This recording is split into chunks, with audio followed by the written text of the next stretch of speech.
Bueno, buenos días, Egunon, a todos y todas. Estamos 8, me parece, ¿no? Algo así. Podríamos haber hecho una mesa redonda, pero hemos acabado antes, yo creo. Pero bueno. Soy Fermín Olague, soy el director del Servicio Forestal del Gobierno de Navarra. Y bueno, voy a intentar y espero conseguirlo, porque si no, hablar un poco de los bosques o de los montes en Navarra. Ayer a la tarde, cuando estaba preparando esto, hemos tenido un fin de semana intenso en Urraúl, con lo cual, pues, con el incendio. Pero bueno, ayer cuando preparaba, pues bueno, es cuando vi el título de las jornadas estas, el valor de los bosques en el siglo XXI, porque si os soy sincero tampoco sabía cuál era el título. Pero bueno, yo ante el valor de los bosques o ante el título de la yo de principios creo que tienen mucho valor, pero es mi opinión, claro. Así ya para contestar algo. Pero también creo que ese valor siempre lo ha tenido. O sea, lo que pasa es que el asunto no es tanto lo que piense yo o lo que pensemos los que nos dedicamos, digamos, a gestionar los bosques, sino lo relevante es lo que piense la gente que, digamos, está fuera de nuestro ámbito, ¿no? Entonces, evidentemente, ante esa pregunta seguramente pues tendríamos muchas respuestas, ¿no?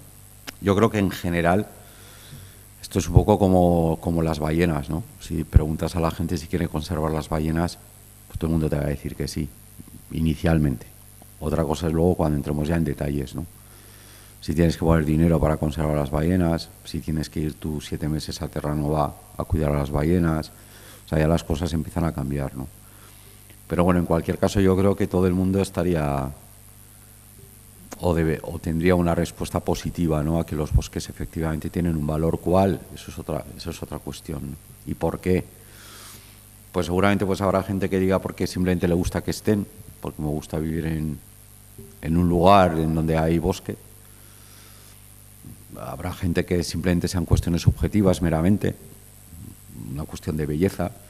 Y luego, conforme te vas acercando seguramente a los bosques, pues las respuestas cambiarían, ¿no? Pues hay pasta el ganado que tengo, o realmente es que vivo gracias a ellos, o me sirven de refugio, mil cosas, ¿no?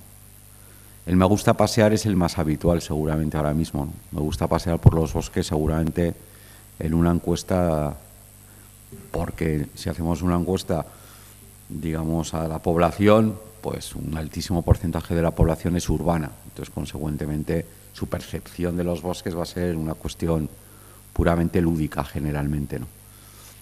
Pero bueno, ya os digo que el valor también depende mucho de los momentos, de las circunstancias, de las situaciones, ¿no? O sea, yo qué sé. El bosque de las Ardenas pues vino muy bien a los aliados, y si no hubiera habido bosque pues la cosa se hubiera complicado más. También depende del objetivo, ¿no?, del bosque que tenga y en cada situación, ¿no? Y otra cosa, como os decía, muy diferente es si ese valor le ponemos dineros, pues si estamos dispuestos o no dispuestos, o la gente o la sociedad está dispuesta, digamos, a aportar económicamente lo que fuera para asegurar esa persistencia de los bosques, ¿no? Y ahí ya no tengo nada claro cuál sería la respuesta de la sociedad, ¿eh? La respuesta en el papel puede ser una, la respuesta en el Bizum puede ser otra, ¿no? O sea, esto ya es más complicado.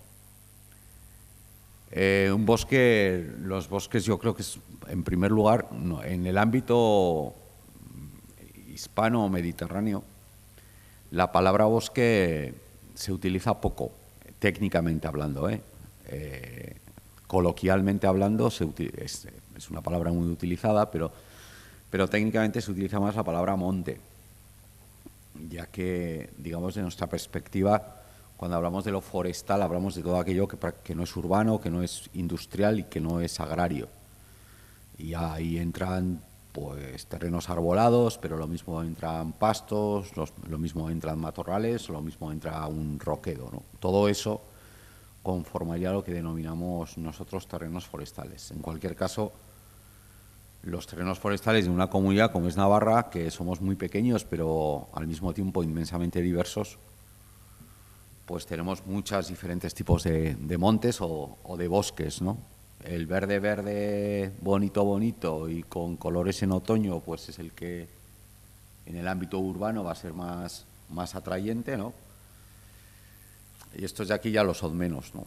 Así un pinar en la zona media de Navarra, pues sinceramente no suele haber mucha gente paseando, o encinares, etcétera, ¿no? Entonces, conforme la mediterraneidad de los montes se va intensificando, en general, salvo las poblaciones, evidentemente, que viven allá y que tienen esa cultura de ese tipo de bosque o de monte, pero sí que es cierto que yo, escasas veces en Pamplona, un viernes, oyes a alguien decir, me voy con los críos a pasear, ¿sabes?, a un pinar a Caparroso, ¿no? O salvo que sea de Caparroso, vamos. Y sin embargo, pues a Irati o a Urederra o a Orgi o a Vértiz, digamos, es mucho más habitual, ¿no? Entonces, digamos que también la percepción de la sociedad, fundamentalmente urbana, pues cuanto más bonito es, o cuanto más verde es, o cuanto más lo que sea es un poco la fotografía que en la mente se tiene de lo que es un bosque, ¿no? O sea, nadie tiene la fotografía de lo que es un monte, pues un sitio lleno de ortigas, ¿no? Pero bueno, tenemos que jugar también con esto, tenemos que trabajar también con esto, ¿no? Y evidentemente el uso, o mejor que el valor, el uso de los montes, pues ha sido muy diferente en diferentes etapas, ¿no? Y ese uso también ha implicado diferentes reacciones a lo largo de la historia, ¿no? O sea, sin irnos a la prehistoria o al paleolítico, en tiempos, digamos, más contemporáneos, pues yo qué sé, desde Alfonso X hasta los Reyes Católicos ya establecían, digamos, normas para asegurar que los bosques persistieran, ¿no? Porque en aquellos momentos el peligro estaba en un uso muy intensivo, digamos, de la madera, pues desde leñas, que eran fundamentales, el abrir el monte o el bosque para el ganado, que era fundamental, o ya ni os cuento, digamos, la construcción de las marinas reales, ¿no? Que todos los barcos, evidentemente, pues hacían de madera. Y luego, y se quemaba el monte también, se utilizaban, ¿no? O sea que, de hecho, yo creo que Alfonso X, alguno de estos Alfonsos, vamos, no estoy muy puesto yo en la cronología monárquica, pero bueno, ya decía, había una orden, ¿no?, de que aquel que quemara el monte, que se le lanzara al monte que estaba quemando, ¿no? Un poco bestia, pero bueno, en cualquier caso, digamos que este tipo de reacciones siempre han existido. ¿Qué es lo que sucede? Que bueno, pues que posteriormente ha habido situaciones en las que había que controlar, porque realmente había un uso muy masivo del monte. Ha habido situaciones como las diferentes leyes de desamortización, que en Navarra no tuvo mucha repercusión, pero sí que es cierto que hubo después, digamos, muchas roturaciones, porque lo que se necesitaba, digamos, era terreno para cultivar, ¿no?, para la agricultura, y esto nos ha pasado en Navarra pues hasta los años 30, 40 del siglo XX, pues que había muchísimas roturaciones, sobre todo en la zona media y sur de Navarra, para, digamos, promover o fomentar esa agricultura, ¿no? Después de eso ha habido un momento, digamos, un poco de equilibrio, en donde una vez roturadas esas zonas o utilizadas esas zonas, ha mantenido cierto equilibrio, y ahora estamos en una situación prácticamente contraria, ¿no? Los usos, como luego comentaré, los usos del territorio han decaído de una manera espectacular a lo largo de los últimos años, y consecuentemente pues el monte o el bosque está recuperando todas aquellas zonas, ¿no?, que en un momento determinado perdió para otros usos, ¿no?, bien fuera fundamentalmente ganaderos o agrícolas, ¿no? Y el bosque está pues ahora mismo pues recuperando en la mayor parte de las ocasiones de forma natural, ¿no?, la invasión de los árboles en zonas, digamos, que hasta hace no mucho se utilizaban fundamentalmente para la agricultura o para la ganadería. Como os digo, estamos en un mundo en el que la sociedad cada día es más urbana, y consecuentemente la percepción del bosque, del monte, es muy diferente, ¿no? Para mucha gente esa percepción es prácticamente una fotografía, algo estático, en el que no hay que hacer nada, yo lo tengo ahí, y ahí estará.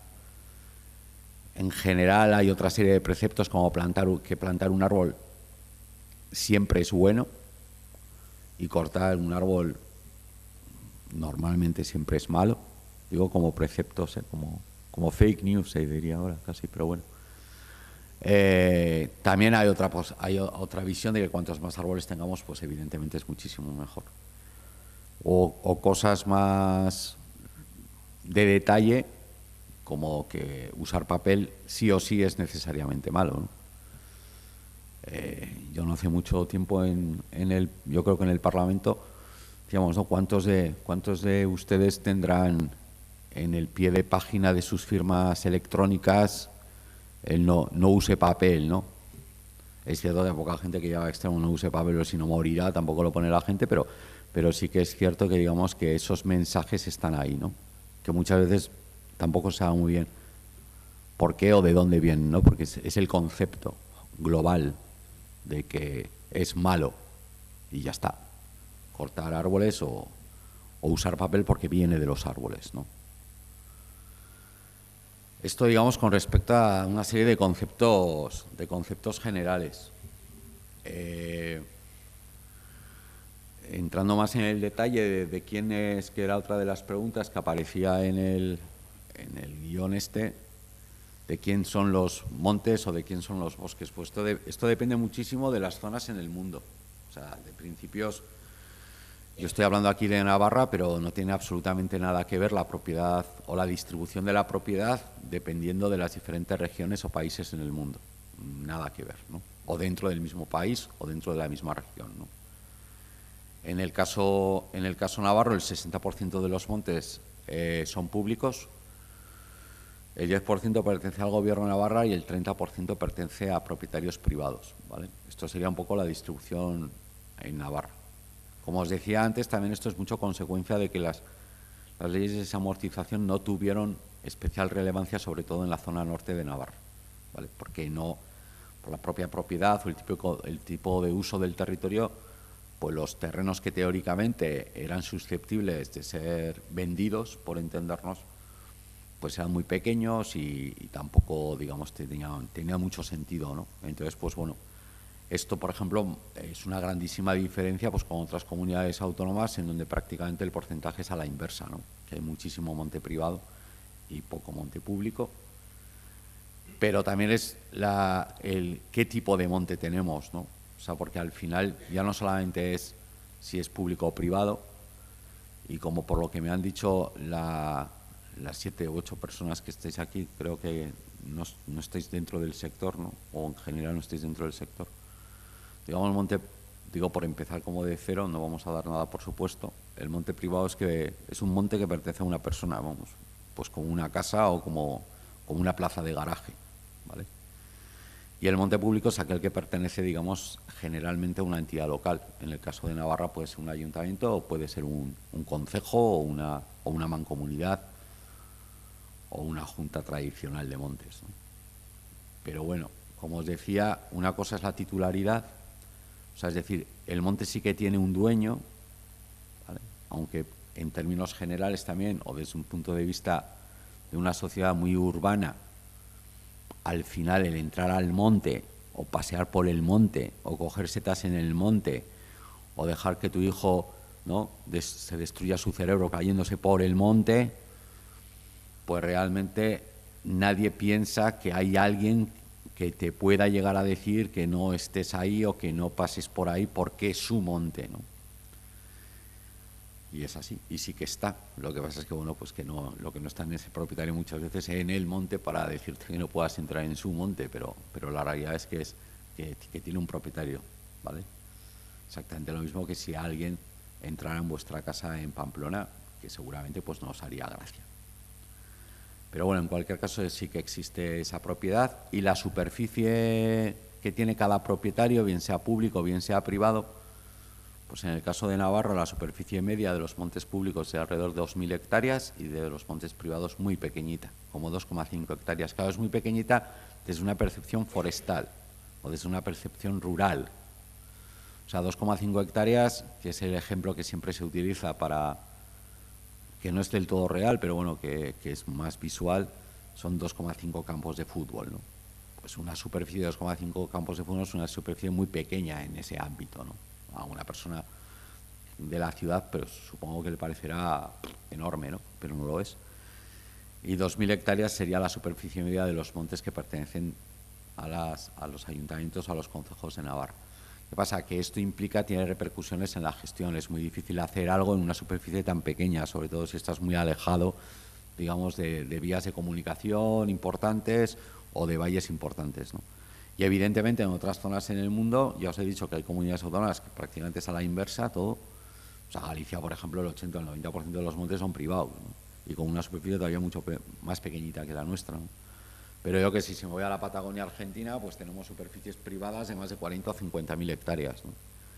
Con 3 ovejas y ahí está, en plena Patagonia, ¿no? Entonces, que cada sitio también, pues es muy diferente, ¿no? Pero sí que es cierto que no solo la titularidad, sino la superficie de esa titularidad, pues tiene muchas repercusiones a la hora de la gestión. En Navarra existe una agenda forestal, no se va a contar el rollo, porque realmente yo creo que esto es un rollo para la... Pero bueno, en términos generales es un documento aprobado por el Gobierno de Navarra que de alguna manera establece una hoja de ruta para lo que es el sector forestal en su conjunto, ¿vale? Y simplemente, pues, algunos ejemplos, ¿no? Pues el fomento de actividad económica, el fomento del uso de la madera u otros recursos, el tema de biomasa, etcétera, ¿no? Ahora con este verano tan terrible que hemos tenido en el ámbito de incendios, pues bueno, pues todos estos postulados que están aquí en la agenda forestal y que históricamente han estado en muchos documentos de carácter forestal, ahora mismo los veréis en las páginas web de prácticamente todas las organizaciones ecologistas, ¿no? Si os metéis ahora mismo en la página web de Greenpeace, veréis que prácticamente no hay diferencias entre lo que aparece aquí o lo que aparece en documentos forestales con, digamos, con estas organizaciones, ¿no? Pero bueno, digamos que esto sería... Y con respecto a esta presentación, yo no sé si se va a entregar o no, pero bueno, si se entrega... Bueno, al principio había un enlace que si ponéis en cualquier caso en internet, Gestión Forestal Navarra, os lleva a una página web, a nuestra página web del Gobierno, que a su vez tiene un enlace a lo que es el Observatorio Forestal. El Observatorio Forestal, digamos que es una fuente de datos y de información sobre los bosques de Navarra en todos los sentidos. De hecho, estas diapositivas o esta diapositiva que os pongo procede directamente, digamos, de pinchar en el Observatorio Forestal, ¿vale? Esto es simplemente como concepto general o como datos generales. Aproximadamente el 60% de la superficie de Navarra tiene la consideración de terreno forestal. O sea, somos una comunidad autónoma muy forestal, muy forestal. Y de esa superficie forestal, digamos, de la superficie forestal, de la superficie de Navarra, el 42% es no solamente forestal, sino arbolada, ¿vale? Es un poco lo que os decía de esa diferencia entre bosque, monte, o sea, que no todo lo forestal está arbolado, ¿vale? Y también es cierto que, bueno, pues que esa superficie se ha ido incrementando a lo largo de los años, desde el primer inventario forestal que se hizo en el año 1971 hasta el último que se hizo a nivel nacional, el inventario que hace el Ministerio para todas las comunidades autónomas, pues en ese periodo de tiempo, de 1971 al 2008, la superficie arbolada se había incrementado en un 43,9%, ¿vale? Ahora desde el año 2008 hasta la actualidad estaríamos, digamos, más o menos manteniéndonos aproximadamente en esa superficie, pero con ese incremento, ¿no?, que se produjo en ese periodo de tiempo.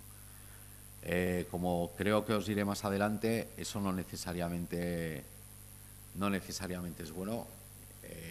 Más adelante, de hecho ahora mismo, pues porque realmente no es una superficie forestal arbolada que es consecuencia de una política de repoblación forestal. No es que nosotros como servicio forestal o las entidades locales o los propietarios particulares tengan entre su hoja de ruta como algo prioritario la repoblación, sino que los montes o los bosques o los árboles colonizan terrenos que históricamente estaban siendo utilizados por otros usos del territorio, ¿vale?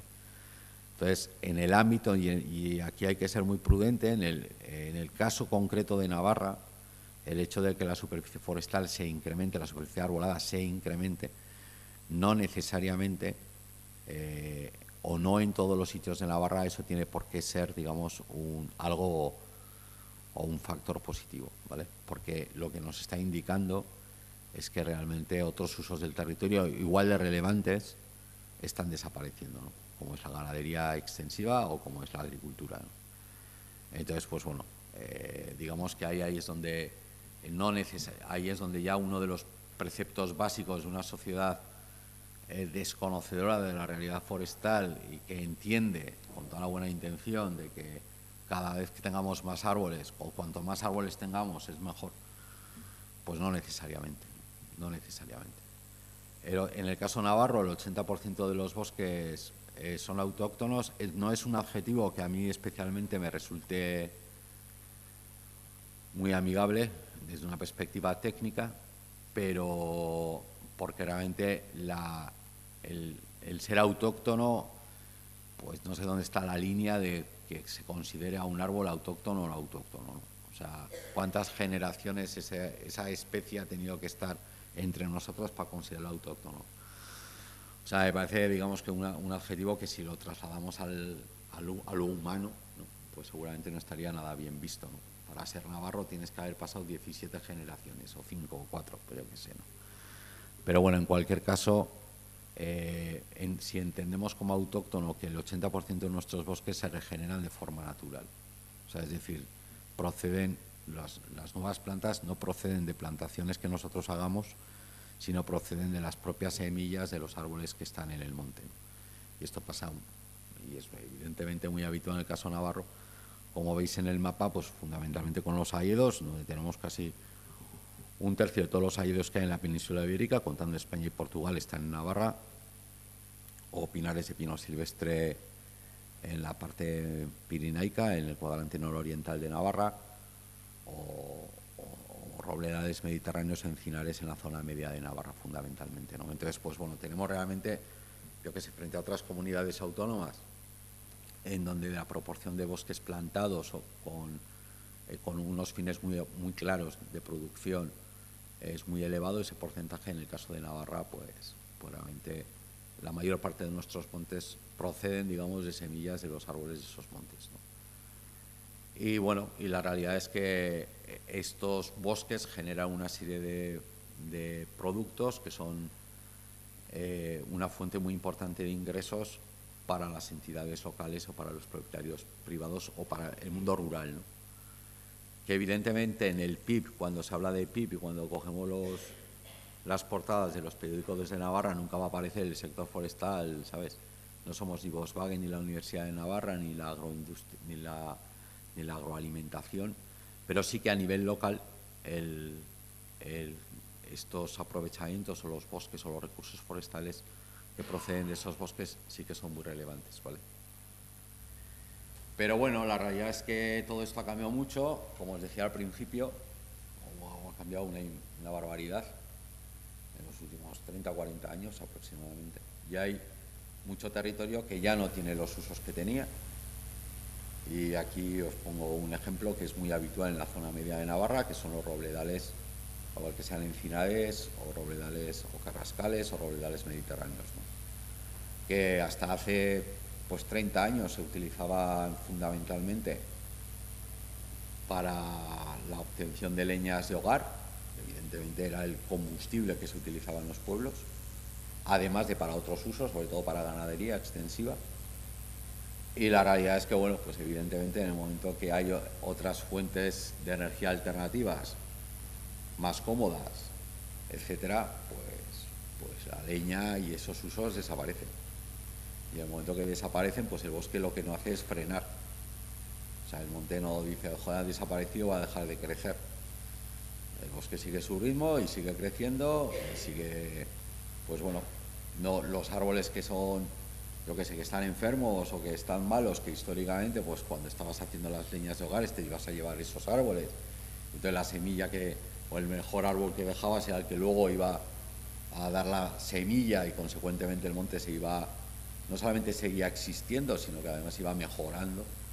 Pues esa gestión, que evidentemente la gente que iba por leña no sabía que estaba gestionando el monte, sino que simplemente iba por leña, pero esa gestión desaparece absolutamente, ¿no? Esto es lo que en el ámbito urbano periodístico, y más en veranos como el que hemos tenido este año, se denomina un bosque sucio, ¿no?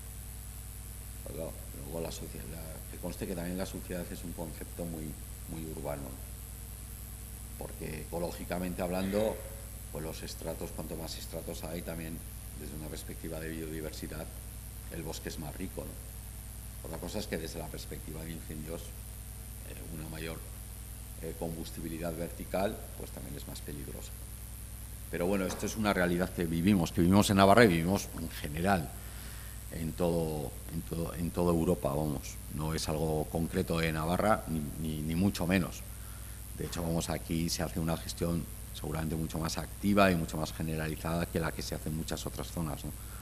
Pero aún así tenemos estas situaciones, sobre todo en esas zonas de Navarra en donde tampoco existe una cultura forestal histórica, ¿no? En donde de aquí no salía madera o no salía grandes ingresos para las entidades locales, sino que sobre todo era un uso del monte desde una perspectiva, digamos, del día a día, ¿no?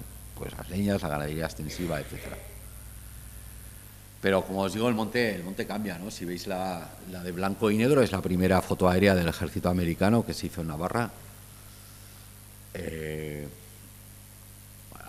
durante el periodo de la Segunda Guerra Mundial, más o menos, y ahora y la verde es de hace nada, no sé si hace 2 años, 3 años. Esto es el Valle de Esteríbar, en Navarra, el Valle de Esteríbar, para los que no, pues saliendo de Pamplona, digamos, dirección Roncesvalles o dirección Zubiri, ¿no? Pues toda esa, hacia el pantano de Ugi o hacia el puerto de Robo. Y en la fotografía en blanco y negro, pues bueno, pues esto era el uso del territorio que había en ese momento, ¿no?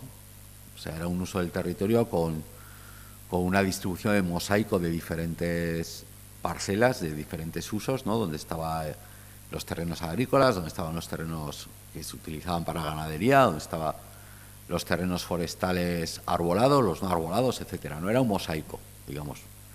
Y en estos momentos, pues bueno, pues digamos, desaparecen muchos de esos usos y en este caso concreto el pino silvestre, que es la especie principal que merodea por el Valle de Esteríbar, pues bueno, pues va invadiendo, digamos, esos terrenos que eran o que habían sido utilizados para otros usos, ¿no? Y esto es un típico ejemplo. Claro, evidentemente esos pinos no crecen en orden ni concierto, o sea, van invadiendo el terreno, ¿no? Entonces, consecuentemente, pues cuando estábamos nosotros el sábado a las 8 de la tarde con el incendio de Raúl Alto, nos saltó un aviso de fuego en Zabaldica, que Zabaldica es, digamos, después de Oyoki, pues el siguiente pueblo que hay dentro del Valle de Esteríbar, ¿no? Más cercano a Pamplona. Y bueno, y además teníamos el sábado a la tarde teníamos un viento de componente sureste que hacía que, digamos, que todo el fuego, o sea, si tú estás en Zabaldica, la topa arriba, ¿no? Con todo esto que tenemos aquí, ¿no? Con esta altísima combustibilidad y con esta continuidad de masa forestal, ¿no? Bueno, al final fue un susto, enseguida fue el helicóptero y fue un susto, consecuencia más bien de las fiestas que había en Zabaldica. Y bueno, y no fue a más, ¿no? Pero son situaciones que realmente son muy complicadas, muy complicadas, ¿vale? Pero bueno, esto es un ejemplo de lo que es ese incremento en la superficie arbolada, pero consecuencia de algo, y esa fotografía también que nos recuerda que realmente el sector o el ámbito rural está paulatinamente desapareciendo, y demográficamente esto se nota una auténtica barbaridad. O sea, yo cuando empecé a trabajar en prácticas en 1989-90, tú ibas a hacer un trabajo a un monte en Navarra y ibas y te juntabas con 2, 3 peones que te ponía el ayuntamiento, los guardas nuestros, vamos, venía el alcalde, otros 7 que no sabían muy bien qué hacer. O sea, realmente era casi una fiesta, ¿no? Hacer un un aprovechamiento forestal en su monte comunal, ¿no? Y hoy es que vas allá y es la desolación, ¿no? O sea, prácticamente, salvo algunos casos concretos, no tienes toda esa gente, ¿no?, que trabajaba antes en el monte. Y bueno, y esto es un caso claro, y estoy un poco hablando más de incendios, porque al final pues me dijeron que con esto del verano, pues al final pues podía ser más interesante. Esto es un fuego en Izagondá en 2015 y esto es, bueno, pues los típicos incendios que tenemos en esas zonas mediterráneas. Esto no es del año, no es de la famosa semana que tuvimos en junio del año 2022, sino esto fue anteriormente. Este día, en el 2015, tuvimos 2 incendios paralelos, uno en Izagondá y otro en Jusla Peña, aquí cerca de Pamplona.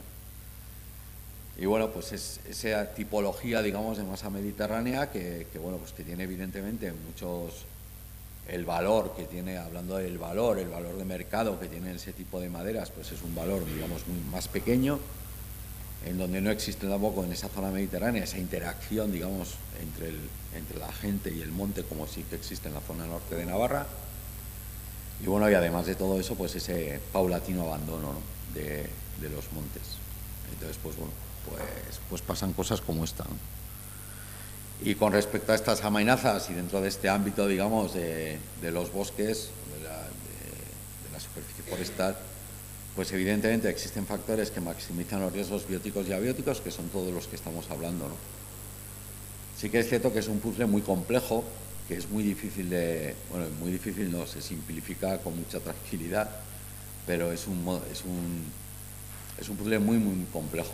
O sea, la situación demográfica, la situación de pérdida de usos del territorio, la evolución de las propias masas forestales, la propia cultura o información o educación de la gente. Hay 7.000 aspectos que son los que realmente maximizan esos riesgos, ¿no? Contra algunas cosas podemos actuar nosotros, contra otras, evidentemente, contra un rayo poco podemos hacer, pero sí contra otras cuestiones sí que podemos como mínimo intentar hacer algo, ¿no? Sí que es cierto que es muy, muy complicado, muy, muy, muy complicado. O sea, el otro día estábamos en Carcastillo con agricultores y ganaderos que habían sufrido el incendio que tuvimos en agosto nosotros aquí, en Carcastillo, y claro, hay que fomentar la ganadería extensiva. Estamos todos, absolutamente todos de acuerdo, pero es muy complejo. O sea, nosotros que hacemos inversiones para ganadería extensiva como servicio forestal, pues al final tienes que primero encontrar la zona, ver esas zonas que tienen alto riesgo de incendio, ver si realmente en esas zonas podría haber ganado, hacer un estudio realmente de la palatabilidad que tiene esas zonas, realmente qué valor nutricional tienen, etcétera. Tú no vas a meter ovejas en un sitio, ¿no?, que no hay nada para comer, o que lo que hay para comer es un horror. No, aquí tengo un campo lleno de ortigas, joder, pues mete tú a tus ovejas aquí, ¿no? O sea, quiero decir que al final tenemos que buscar todas esas circunstancias, pero es que luego tienes que conseguir que si ese sitio que potencialmente es apto para el ganado, si realmente tiene accesos, si tiene abrevaderos, porque el ganado también bebe, tiene esa mala costumbre. Entonces muchas veces ya no hay ni abrevaderos ni nada, entonces tienes que construir todas esas infraestructuras. Luego, después de eso, tienes que conseguir el ganado. Eso es otro cantar. Y luego lo más difícil de todo, con gran diferencia, es conseguir al pastor, conseguir al ganadero, ¿no? Porque es muy fácil decir, joder, aquí tendría que haber más. Ya, pues vete tú y estate 12 meses viviendo allí. Muchas veces sin cobertura, evidentemente, o precisamente no son trabajos en los que sea fácil la conciliación, fácil otra serie de cuestiones. Entonces, pues bueno, es muy complicado y tenemos que ir casi monte a monte, ¿no?, para intentar esto. Y claro, conforme van desapareciendo es muy difícil que vuelva gente, ¿no?, que venga gente nueva. Es muy, muy complicado. Sí que es cierto que hay aspectos en los que se está trabajando mucho. Yo qué sé, ahora mismo tenemos los collares, que tenemos ganado con collares, digamos lo que denominamos nosotros cierres virtuales. Normalmente los ganaderos en extensivo tienen zonas que están cerradas con piquetes, y dentro de esas zonas pues está el ganado, ¿no? Pero claro, hay que mantener ese cierre, ¿no? Y cuando lo tienen abierto, pues hay que asegurar dónde está el ganado, ¿no? Entonces, bueno, pues todo eso es muy complicado y muy difícil para conciliar o para hacer otras cuestiones, ¿no?, porque tienes que estar siempre encima. Sin embargo, los cierres virtuales son, digamos, una zona en donde nosotros lo que hacemos es, digamos, poner una especie de postes separados y los bichos llevan un collar en donde cuando se acercan, digamos, a esa zona, a ese borde, por entendernos, el collar les da una pequeña descarga. Primero suena una música, con lo cual ya la vaca empieza a decir que pasa en mi cabeza, que suena una música. No están acostumbrados a que suene música de repente. Y luego de repente le da una pequeña descarga, ¿no? Entonces, ¿qué pasa? Que cuando eso ya sucede una o dos veces, ya la siguiente vez la vaca dice, aquí ya no me acerco ni de globo. Entonces, digamos que sin necesidad de que esté el ganadero, pues tenemos, digamos, con esos collares tenemos el ganado, digamos, trabajando en el monte, ¿no? Esto, digamos, es una de las cosas que se está trabajando, pero bueno, también es complicada, ¿eh?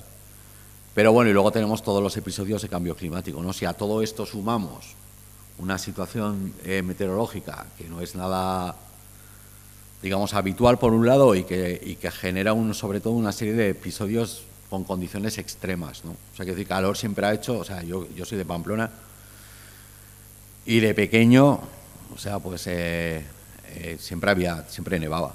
Y cuando llegaba el invierno, pues decía, joder, pues a ver si hay suerte y no voy al cole, ¿no? Ahora esto de nevar en Pamplona ya prácticamente no existe. Pero sí que se están produciendo situaciones, digamos, muy extremas. No es que nunca haya hecho calor en Pamplona o en Navarra, pero lo que pasa es que lo que no es normal es que estemos 10 días seguidos con más de 38 o 39 grados de temperatura. Ese tipo de situaciones pues son las que efectivamente que son achacables al cambio climático. Eso, sumado a todo lo anterior, pues lo que nos hace es que estemos en una situación, digamos, de una alta amenaza o de un alto riesgo, ¿no? Que hoy puede ser, o a mí me toca, digamos, la parte de incendios forestales, pero bueno, esto se puede extrapolar, o sea, el tema de inundaciones, etcétera, ¿no? Ya no es la primera vez que muchas veces decimos, joder, salimos de un incendio y acabamos en una inundación, ¿no? O sea, que esta situación, digamos, se está dando y realmente, pues bueno, pues tenemos que trabajar en ella, ¿no? Pero lo importante realmente, desde nuestra perspectiva, es poner en valor todos esos recursos de los montes. Desde luego, si el monte se abandona, algo que no tiene valor, evidentemente no se cuida, no se maneja, no se gestiona porque no tiene valor, ¿no? Y todo lo que no tiene valor acaba abandonándose. Entonces, pues, lo que hay que hacer es poner en valor eso, pero para poner en valor eso yo tengo que tener un eslabón o una cadena de eslabones que hagan que que un niño en un colegio no diga no voy a utilizar nunca un lápiz de madera o no me voy a sentar nunca en una mesa de madera porque estamos matando los bosques del mundo, ¿no? Entonces, claro, pues, evidentemente el último eslabón, que es el consumidor final, no tiene esa percepción, es muy difícil poner en valor el principio, ¿no? Es cierto que la gente urbana, en términos generales, muchas veces parece que piensa que la madera, los lápices, las cunas, los ataúdes o el papel higiénico vienen de París, o sea, que no hay que hacer nada para que vengan, ¿sabes? Lo mismo que el tomate o la lechuga, ¿no? O sea, y realmente es que vienen de donde vienen, hay gente que está trabajando en ello y si se pierde, pues pasa lo que pasa, ¿no? Con lo cual la puesta en valor es fundamental, ¿no? Y para poner en valor eso, y esta era hasta las 10. Joder, hasta las 10:15, ya lo siento, pero hasta las 10:15. Bueno, una de las cuestiones es para poner en valor, digamos, esos recursos forestales es importante planificar, saber lo que hay en cada monte, saber lo que podemos hacer en cada monte, lo que no podemos hacer en cada monte, los recursos que hay en un monte o en otro.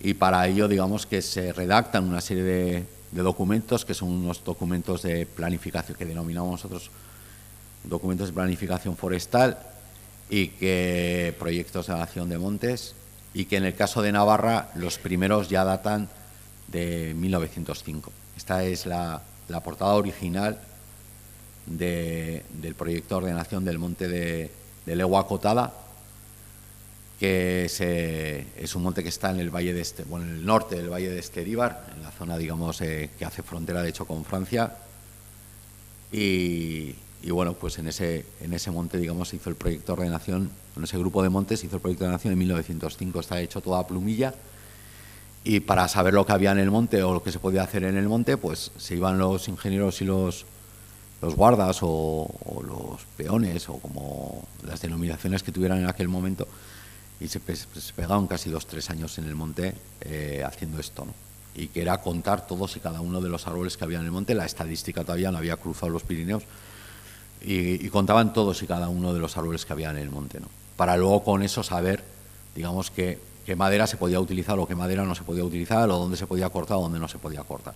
Es cierto que en aquel momento, estoy hablando de principios del siglo XX, no se tomaban en consideración otros aspectos ecológicos. Fundamentalmente, digamos, era el monte una despensa, ¿no?, de un recurso que principalmente era, además de las leñas de hogares y temas de ganadería extensiva, era la madera, y en muchísimas ocasiones pues esa madera iba pues a la construcción de las líneas férreas, ¿no? O sea, el haya se utilizó muchísimo, digamos, para lo que eran las traviesas, digamos, de las líneas férreas. Pero bueno, esta planificación, que evidentemente la hacemos ahora muchísimo, es de...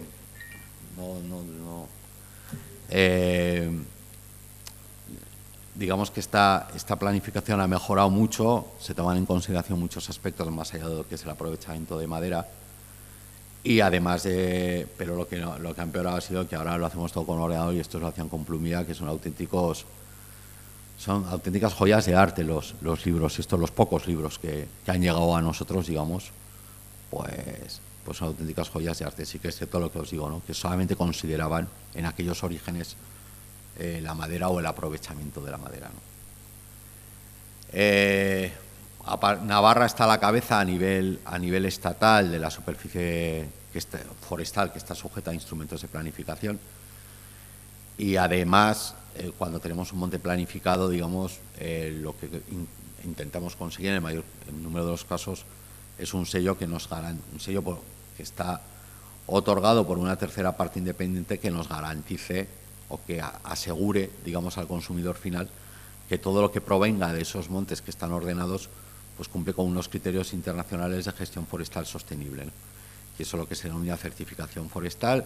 Son sellos de certificación que aparecen en las bolsas de papel, o en las bolsas de cartón, o en múltiples revistas o periódicos, etcétera, que es un sello que garantiza, digamos, el origen sostenible de ese producto que se está utilizando para fabricar esa bolsa de papel o ese juguete de madera, ¿no? Entonces Navarra pues tiene, no sé, el 60% de su superficie. Todo se gestiona de forma sostenible, pero tenemos el 60% de esa superficie, digamos, con esos sellos de certificación internacionales que garantizan eso, ¿no? A nivel, para que os hagáis una idea, a nivel estatal no se llegará al 13 al 14% de superficie certificada en esa gestión forestal sostenible. A nivel de Francia está en un 30-32%, pero bueno, es cierto que a nivel de los países nórdicos, Suecia, Finlandia, etcétera, están en un 90% aproximadamente, ¿vale? Eso es un poco... Pero bueno, es súper importante cuando veis un sellito de estos, que es PEF o FSC, que se ve en muchas bolsas o en muchos... en cartón o en revistas, ya os digo, vamos, en muchísimos productos. Pues bueno, eso lo que implica es que esa madera, o para hacer ese producto, lo que ha venido de los montes ha gestionado de forma sostenible, ¿vale? Y bueno, estos son los aprovechamientos forestales para sacar esta madera. Esto es un aprovechamiento forestal de haya. Yo creo que es Quinto Real, pero bueno, es un aprovechamiento de haya aquí en Navarra. Y bueno, en Navarra se moviliza más o menos pues alrededor de unos 500.000 metros cúbicos. Estamos movilizando de madera. Estamos movilizando mucho menos de lo que crecen los montes anualmente. O sea, si los bosques navarros están aquí en volumen de madera, en volumen de biomasa, están aquí, todos los años crecen esto, nosotros anualmente cortamos pues más o menos un 30% de lo que crece, no de lo que hay, ¿no? Entonces, bueno, esto es, digamos, el principal reto. Esto lo que indica también es eso, que hay mucho monte en donde se pueden hacer muchos trabajos, pero no tienen, digamos, esa repercusión económica, y consecuentemente pues es más complicado, ¿no?, hacer las inversiones de mejora en esos montes, porque como os decía, ¿no?, si no tienen ese valor, pues es mucho más difícil, ¿no? Pero bueno, esto que estoy hablando a nivel de Navarra, si lo llevamos a muchas comunidades autónomas a nivel estatal, es prácticamente inexistente la gestión forestal, ¿eh? O sea, quiero decir que no... y estos son los aprovechamientos. El pino silvestre y el haya son las principales especies que se aprovechan en Navarra, pero por lógica, vamos, porque son también las especies que mayor superficie ocupan, ¿no? Sin embargo, hay otras especies que ocupan poca superficie, como puede ser el caso del chopo, que no llega a las 4.000 hectáreas en Navarra, que está sobre todo en las riberas de los ríos, sobre todo en la zona sur, choperas de producción, y sin embargo, digamos, tiene una altísima producción, ¿no? Entonces, en relación a la superficie que ocupan, pues las choperas generan una muy importante fuente de ingresos, sobre todo a las entidades locales del sur de Navarra, ¿no?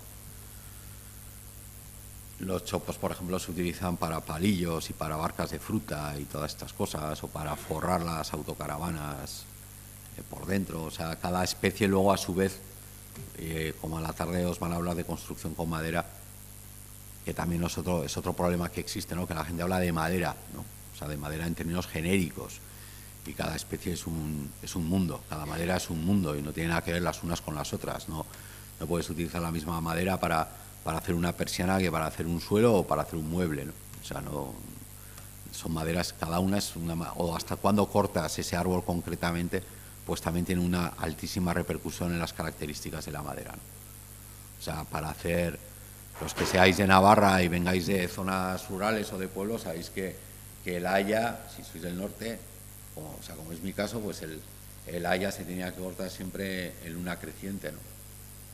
O sea, que la luna y la relación para las leñas de hogar es súper importantísimo.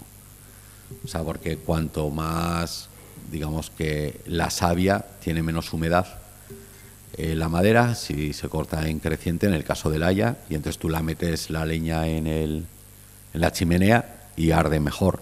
Si la cortas en una luna que no le corresponde, pues es lo típico que metes esa leña y hace bzzz, y sale mucho vapor de agua, pero no calienta tan bien, ¿no? Entonces hay una relación, por ejemplo, en este caso concreto, entre la luna y la humedad que retiene esa madera, ¿no? De esa especie. En el caso del roble es todo lo contrario, ¿no?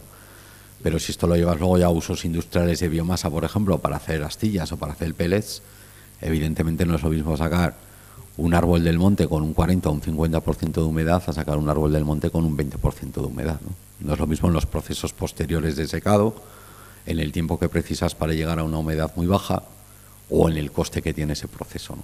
Evidentemente no es lo mismo, con lo cual la unión entre la tecnología, pero sin perder el conocimiento o la sabiduría histórica de la gente que ha trabajado con esas maderas en Navarra, pues es súper importante, ¿no? Y con lo cual estamos otra vez seguramente ante una nueva oportunidad. Tenemos en el sector forestal más que acostumbrados, digamos, a tener oportunidades. Cada 2-3 años tenemos alguna oportunidad que desperdiciamos, ¿no?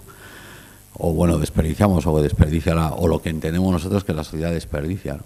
Sí que es cierto que en este ámbito de verano con los fuegos, aunque el año 2022 fue muchísimo peor para Navarra, concretamente hablando, este año ha sido terrible para algunas otras comunidades autónomas, y sí que es cierto que ha salido ya un mensaje como muy generalizado de que hay que trabajar en el monte, ¿no?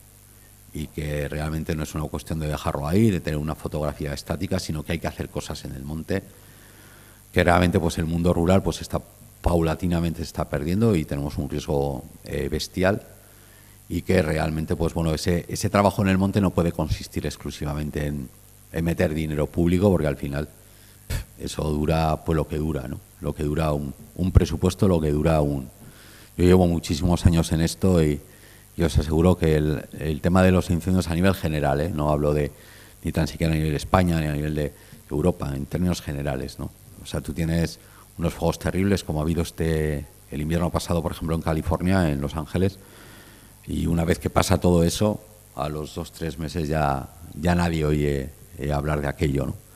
Y realmente son políticas que son muy a largo plazo. No, de la noche a la mañana tú no puedes cambiar una evolución social en la que estamos, ¿no? Que es una migración absoluta a los núcleos urbanos, ¿no? Estos días este fin de semana, estando en Urraúl con el incendio, o sea, para que os hagáis una idea, la densidad poblacional en Pamplona es de 8.500 o 8.600 personas por kilómetro cuadrado, ¿no? La densidad en Urraúl Alto es de 0,99 personas por kilómetro cuadrado. Esa es la gran diferencia. O sea, nosotros estábamos en Urraúl a las 7 de la tarde y no había nadie. No había nadie. En Urraúl Alto, hablo. Y es muy difícil gestionar el monte, es muy difícil gestionar el territorio si no tienes gente en el territorio. Es muy, muy, muy, muy difícil, si no imposible, ¿no? Y yo, por mi parte, poco más. Con lo cual, nada, muchas gracias y a seguir disfrutando del resto de la jornada, los 7 que le habéis echado narices de venir. Y nada, muchas gracias.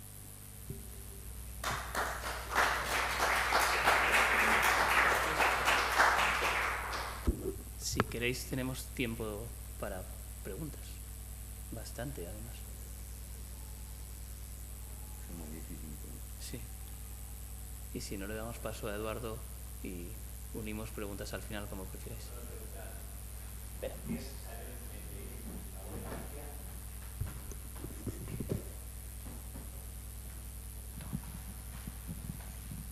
Sí, hola, soy Jesús María Velaz, presidente de Foresna. Una pregunta. Hace una semana leí una noticia en La Voz de Galicia que decía que el gobierno vasco había pedido al Ministerio de Agricultura que computaran las superficies forestales en la PAC como superficie pastable. Pues porque hasta ahora pues yo creo que la política agraria común ha sido un freno pues al que se pastoree en las zonas estas extensivas.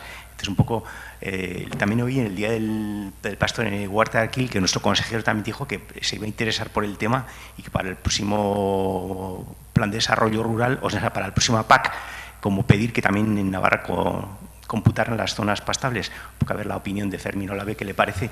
Y luego otra idea es intentar que el Gobierno de Navarra, a través de Fomento de Explotaciones Agrarias, fomente la instalación de jóvenes agricultores como ganaderos extensivos, específicamente. Bueno, a ver, a la primera, ahora se empieza aunque no es un tema que llevo yo directamente, pero ahora empieza el nuevo programa, bueno, las negociaciones para el nuevo marco de la PAC, ahora se denomina PPAC, pero bueno, ahora empiezan las negociaciones en la Comisión, ¿no? En la Comisión Europea. Con respecto al tema de la superficie, del coeficiente de admisibilidad, es un poco eso, es decir, es cuando consideras que a partir de una cubierta tú realmente puedes o no puedes utilizar esa superficie dentro de, digamos, le asignas los derechos PAC, ¿no? Cuando la puedes utilizar.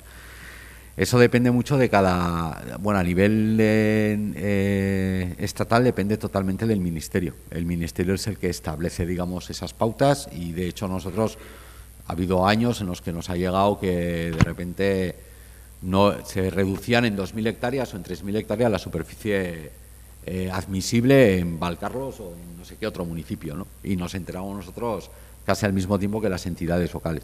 Sí que es cierto que nosotros lo que hemos propuesto ha sido que, como tenemos mucha superficie planificada en Navarra con planos a escala muy pequeña, que el hecho de que haya proyectos de ordenación y que haya ganadería extensiva y que podamos localizar esa ganadería extensiva y que podamos decir que ahí efectivamente que se están haciendo actuaciones, que pueda ser computado, digamos, que el Ministerio, digamos, lo pueda utilizar o lo compute, digamos, como coeficiente de admisibilidad, y estamos en ello. De hecho, en algunos casos ya se ha conseguido, o sea, a través porque cada comunidad autónoma puede solicitar concretamente, digamos, la modificación de coeficientes de admisibilidad.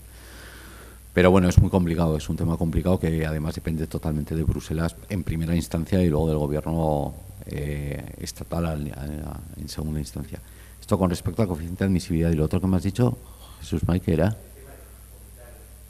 Ah, sí, yo creo que sí, hay una convocatoria de ayudas que lleva a ganadería y agricultura y que están dentro también los ganaderos, ¿eh?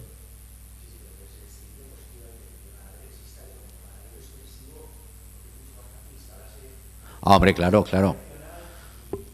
pero date cuenta que, sí, a ver, esto es un tema de ganadería, pero bueno, sí que es cierto que, por ejemplo, existen convocatorias a las que solamente pueden presentarse ganaderos en extensivo. O sea, las convocatorias de infraestructuras ganaderas o en algunos apartados, o las convocatorias que te digo, por ejemplo, el tema de los collares y todas estas historias solamente son para ganaderos en extensivo. Para nosotros, como servicio forestal, evidentemente, a mí no tiene nada que ver una ganadería, yo qué sé, en granja, por entenderlo, en lo intensivo, que para nosotros la extensiva, que es una herramienta imprescindible. Pero bueno, a ver en la nueva PAC si salen nuevas convocatorias. Para nosotros es pero como jóvenes agricultores, que no existe. O sea, quiero decir que históricamente existe jóvenes agricultores, sí que incluyen a ganaderos, sí que habría que promover aún más dentro de esos ganaderos a los extensivos, y también lo mismo que los jóvenes empresas forestales o jóvenes silvicultores, que ahora mismo no está metido, ¿no? Es lo que te puedo decir.